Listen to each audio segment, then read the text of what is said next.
This is SOL A.1. The student will represent verbal quantitative situations algebraically and evaluate these expressions for given replacement values of the variables. So that means we're taking the verbal representation and writing it algebraically or vice versa. And then we're also taking an algebraic expression and replacing variables with numbers. Okay, for example, if we evaluate this expression, we're just replacing a, x, and y with these numbers. So, cube root of 2 times 864. Remember, the cube root is just over the 2x, so don't put anything else under there. Then, negative 7 squared minus the square root of 529.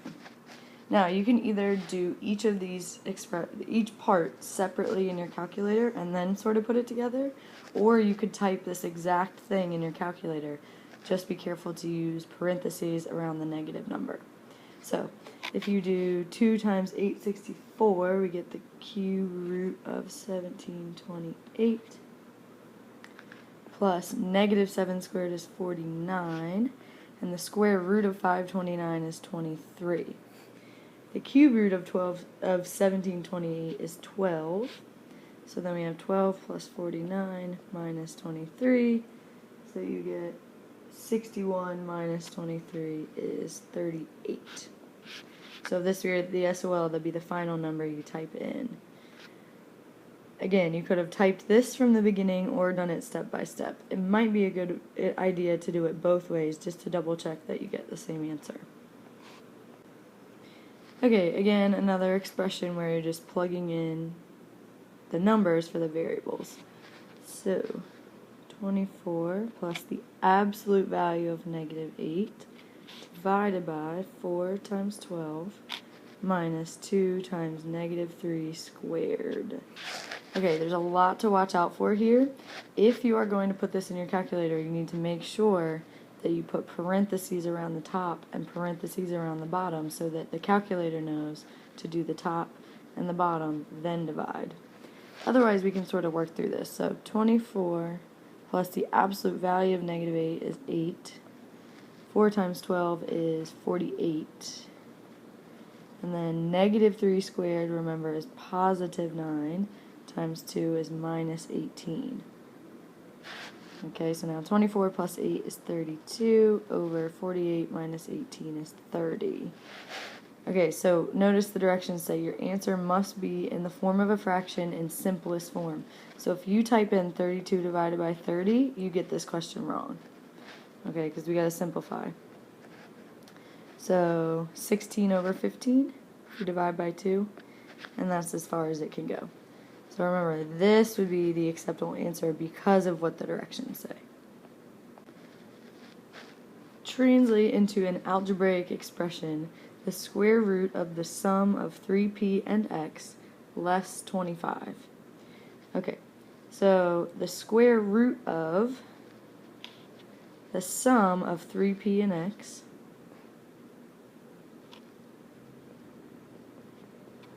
less 25.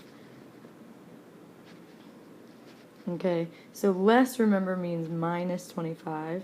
Don't forget, square root is different than squaring something. Okay, so it would be b.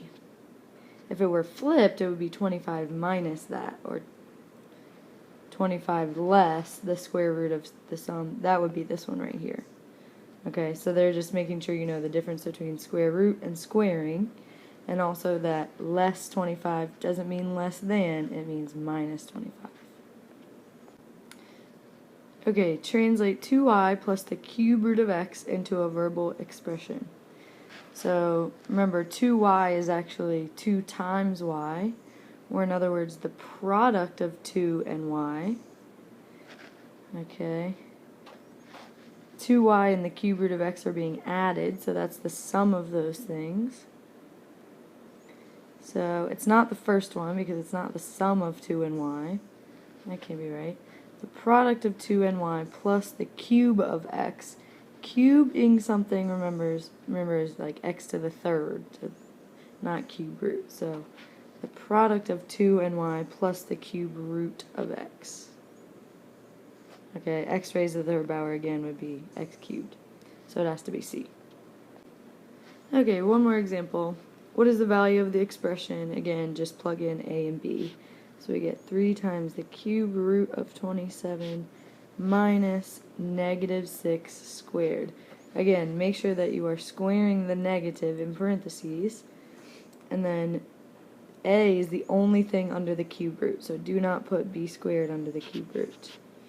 Again, either type that in your calculator just like that, or do it separately. The cube root of 27 is 3, so we get 3 times 3 minus negative 6 squared is 36, so we get 9 minus 36 is negative 27. So you actually type in negative 27. Okay, so that's it for A.1.